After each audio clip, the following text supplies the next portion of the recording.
हाँ जी, आज हम एक्सरसाइज 4.1 करेंगे। चैप्टर 4 हमारे पास है क्लास 10th का और चैप्टर का नाम हमारे पास है पार्शियल फ्रैक्शन। ठीक है, इसको आज हमने सॉल्व करना है। इसका क्वेश्चन हमारे पास है कि resolve into a partial fraction. इसको सॉल्व करने से पहले मैं आपको कुछ चीज़ें बताती हूँ, वो चीज़ आपने मेमोराइज रखनी है और फिर उसके बाद इस क्वेश्चन को करना है। ठीक है, सबसे पहले आपको पता हो कि फ्रैक्शन क्या होता है। फ्रैक्शन, ठीक है, quotient of two number and, ठीक है, या फिर अलजेब्रिक एक्सप्रेशन। ठीक है, इसको हम क्या कहते हैं? फ्रैक्शन कहते हैं। जिस तरह यहाँ पर देखें 2/7 है, x/2 है। ठीक है, तो यहाँ पर आप लोग को नजर आ रहा होगा ये जो बार होती है, बार, इसको हम कहते हैं बार। तो ये फ्रैक्शन के लिए यूज होती है। ठीक है, तो क्वोशिएंट ऑफ टू नंबर, यानी कि जो क्वोशिएंट होगा, क्वोशिएंट ऑफ टू नंबर्स या अलजेब्रिक एक्सप्रेशन, ठीक है, उसको हम बार के, इनके दरमियान में बार होगा तो उसको हम फ्रैक्शन कहते हैं। फ्रैक्शन की फॉर्म ये डिवाइड वाली फॉर्म होती है। ठीक है, इसके बाद आपके पास आता है एक रैशनल फ्रैक्शन। ठीक है, इसमें हम nx/dx, यानी कि दो पॉलिनोमियल होते हैं, nx यानी न्यूमरेटर वाला जो पॉलिनोमियल है और डिनोमिनेटर वाला पॉलिनोमियल है, ये दोनों होने चाहिए और जो dx है वो हमारे पास 0 नहीं होना चाहिए। ठीक है, तो इसको हम कहते हैं रैशनल फ्रैक्शन। छोटी क्लासेस में आप पढ़ चुके हैं कि रैशनल एक्सप्रेशन या रैशनल नंबर्स कौन से होते हैं जिनको हम p/q की फॉर्म में लिख सकते हो।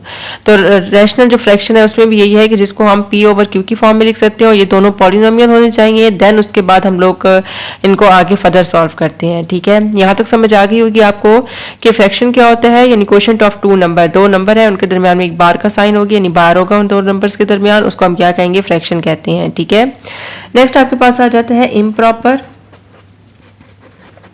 और प्रॉपर फ्रैक्शन। ठीक है, प्रॉपर और इम्प्रॉपर में ये फर्क होता है कि हमारे पास जो nx/dx है, यानी कि ये जो फ्रैक्शन की फॉर्म है, इसमें जो न्यूमिनेटर होता है, न्यूमिनेटर की जो डिग्री होती है वो डिनोमिनेटर की डिग्री से कम होती है। यानी कि इसका जो पॉलिनोमियल है, इसकी जो डिग्री होगी, ठीक है, मैं आपको यहाँ पे बता देती हूँ, डिग्री ऑफ nx, ठीक है, यानी न्यूमिनेटर में जो पॉलिनोमियल होगा उसकी जो डिग्री होगी वो कम होनी चाहिए डिग्री ऑफ dx, यानी पॉलिनोमियल ऑफ डिनोमिनेटर की डिग्री से कम हो तो वो हमारे पास क्या होगा? न्यूमिनेटर होगा, सॉरी प्रॉपर होगा। और इम्प्रॉपर में क्या होता है कि अगर जो हमारे पास ns है, इसकी जो डिग्री है वो बड़ी या फिर बराबर हो dx, यानी कि न्यूमिनेटर की जो पॉलिनोमियल, न्यूमिनेटर का पॉलिनोमियल है उसकी डिग्री बड़ी या इक्वल हो डिनोमिनेटर वाली की पॉलिनोमियल की डिग्री से, तो उसको हम कहते हैं कि ये इम्प्रॉपर है। जिस तरह से ये क्वेश्चन आप देख सकते हैं कि 7x - 9 divide by x + 1 into x - 3। अब ये न्यूमिनेटर है, ये भी पॉलिनोमियल है और ये भी पॉलिनोमियल है, डिनोमिनेटर भी पॉलिनोमियल है। इसकी डिग्री हमारे पास 1 है जबकि इसकी डिग्री हमारे पास 2 है। तो ये क्या है कि 1 जो है वो 2 से कम है, 1 लेस है 2 से, ऊपर वाला नीचे वाले से छोटा है। ठीक है, ऊपर वाला जो है वो छोटा है नीचे वाले से, तो इस वजह से ये क्या है? ये हमारे पास प्रॉपर है। ठीक है, अच्छा, अब इसी तरीके से आपने सबसे पहले क्वेश्चन सॉल्व करने हैं, उसमें आपने ये देख लेना है कि क्या ये प्रॉपर है या इम्प्रॉपर है। इम्प्रॉपर होगा तो उसको प्रॉपर करने का मैं आपको तरीका बता दूंगी। आज मैं आपको ये बता रही हूँ कि आपने इन क्वेश्चंस को सॉल्व कैसे करना है। ठीक है, इन एक दफ़ा फिर आप सुन लें कि फ्रैक्शन या तो दो नंबर्स के दरमियान में होती है या दो हमारे पास जो एक्सप्रेशंस होते हैं, अलजेब्रिक एक्सप्रेशन, उनके दरमियान में अगर ये बार आ जाए तो उसको हम क्या कहते हैं कि ये फ्रैक्शन की फॉर्म है। ठीक है, यानी सिंपल अल्फाज में हम कह सकते हैं कि डिवाइड की फॉर्म में आ जाए।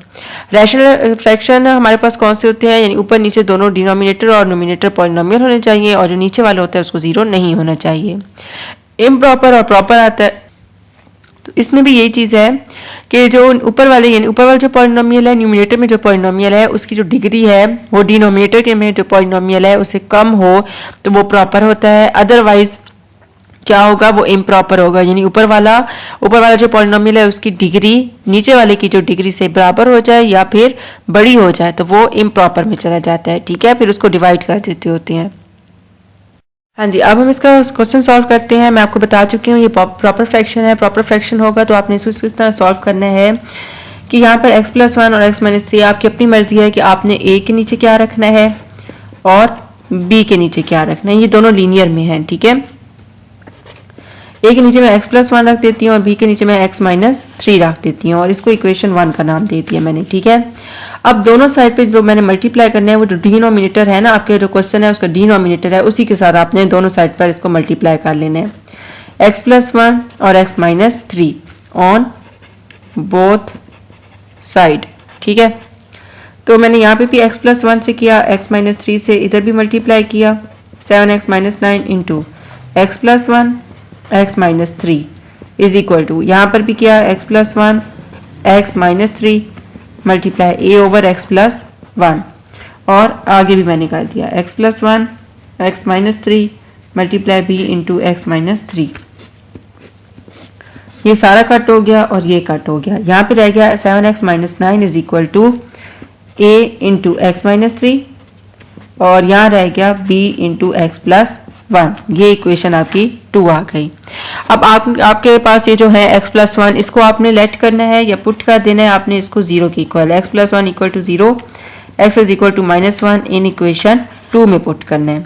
जहाँ जहाँ x है वहाँ आपने -1 पुट कर देना है, ठीक है। -1 -3 प्लस b -1 प्लस 1, ये सारा 0 हो गया, ये हो गया -7 -9 और ये हो गया a की वैल्यू -4, 9 में हम लोग ने 7 जमा करना है तो ये -16 आ गया, a divide by a into -4। अब a की वैल्यू क्या निकलेगी, -16 डिवाइड बाय -4, माइनस और माइनस कट हो गए तो a की वैल्यू आ गई मेरे पास 4, ठीक है।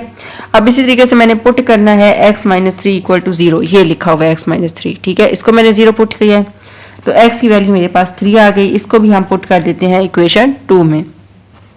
7 3 -9 इज इक्वल टू a, ठीक है, 3 - 3 प्लस b 3 प्लस 1, 3 हो जाएगा 21 - 9 इज इक्वल टू, ये तो हो गया सारा 0 और ये हो गया b की वैल्यू 4।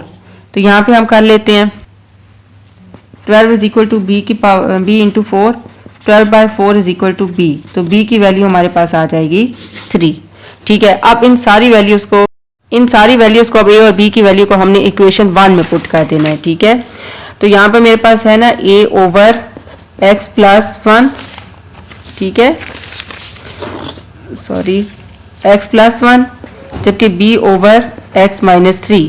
अब यहाँ पर देखें कि a की वैल्यू मेरे पास निकली है 4 और b की वैल्यू निकली है 3, मैंने जस्ट यहाँ पर पुट कर दी x+1 प्लस 3 इंटू x-3 और यही इसका आंसर है, ठीक है। हाँ जी, अब हम इसका दूसरा जो क्वेश्चन है उसको सॉल्व करते हैं। यहाँ पे भी मैंने आपको सबसे पहले ये बताया कि आपने प्रॉपर और इम्प्रॉपर चेक करना है, देन आप लोगों ने इसको मज़ीद हल करना है, ठीक है। अब यहाँ पर आप देखें कि इसकी डिग्री हमारे पास क्या है, इसकी डिग्री 1 है और इसकी डिग्री 2 है, तो ये क्या है, प्रॉपर है। ये मैंने इसका लिख दिया है कि ये प्रॉपर है।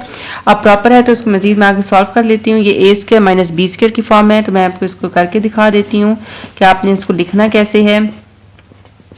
3x - 1 इंटू, एक दफ़ा प्लस में लिखना है इसको और एक दफ़ा इसको माइनस में लिखना है, ठीक है। अब ये है 3x - 1 into x+1 into x-1, a के नीचे x+1 जबकि b के नीचे x-1, ये इक्वेशन 1 आ गई।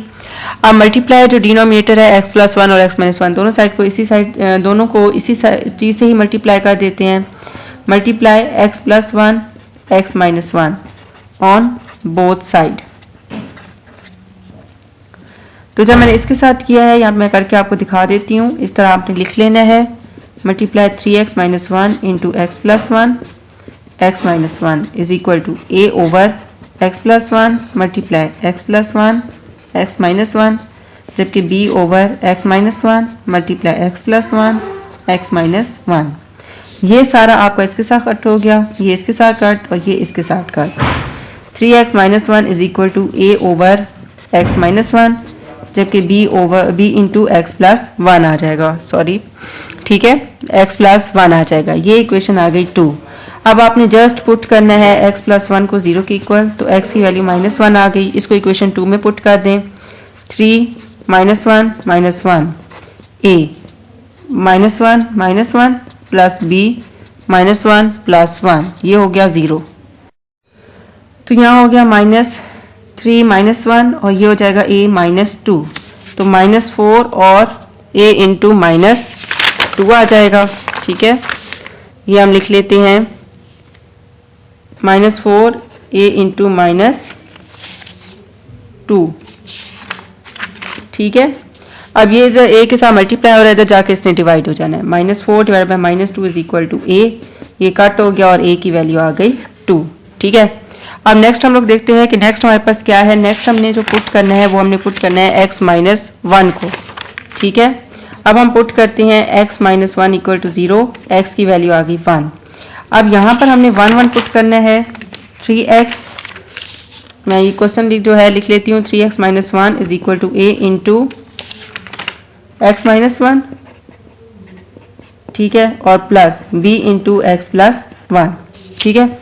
अब यहाँ हम लोग पुट कर देते हैं 3 1 minus 1 a 1 minus 1 plus b 1 plus 1 0, 3 minus 1 और b की वैल्यू 2 आ गई, तो b is equal to 2 by 2, तो b की वैल्यू आपकी आ जाएगी 1। अब इस सब इक्वेशंस को हम इन सब वैल्यूज को हम इक्वेशन 1 में पुट करते हैं, ठीक है। तो हो जाएगा 3x minus 1 divided by x plus 1 x minus 1 जो कि इक्वल आता है a ओवर x प्लस 1, ठीक है, x plus 1 plus b over x minus 1, ठीक है। अब a की जगह पर हमने 2 पुट करना है, यहाँ मैं पुट कर देती हूँ 2x प्लस 1 प्लस b की जगह पर 1 पुट करती हूँ 1 इंटू x माइनस 1, और यही इसका आंसर है, ठीक है। हाँ जी, अब हम इसका लास्ट क्वेश्चन सॉल्व कर रहे हैं। इसको सॉल्व करने से पहले अगर आप मेरे चैनल पे नए हैं और अभी तक मेरे चैनल को लाइक और सब्सक्राइब नहीं किया तो आपसे रिक्वेस्ट है कि मेरे चैनल को लाइक और सब्सक्राइब कर दें, और अगर आपको मेरी वीडियोस अच्छी लग रही हैं तो अपने फ्रेंड्स और फैमिली के साथ भी ज़रूर शेयर कीजिएगा और फीडबैक मुझे ज़रूर दीजिएगा कि आपको मेरी वीडियोज़ अच्छी लग रही हैं या नहीं लग रही, ठीक है। और कुछ इम्प्रूवमेंट की भी मुझे बताइएगा कि इसमें क्या इम्प्रूवमेंट होनी चाहिए। हाँ जी, इसका क्वेश्चन है कि x minus 5 into x square plus 2x minus 3, इसकी डिग्री 1 है, नीचे की डिग्री 2 है, 1 लेस है 2 से, तो ये भी प्रॉपर में है, ठीक है।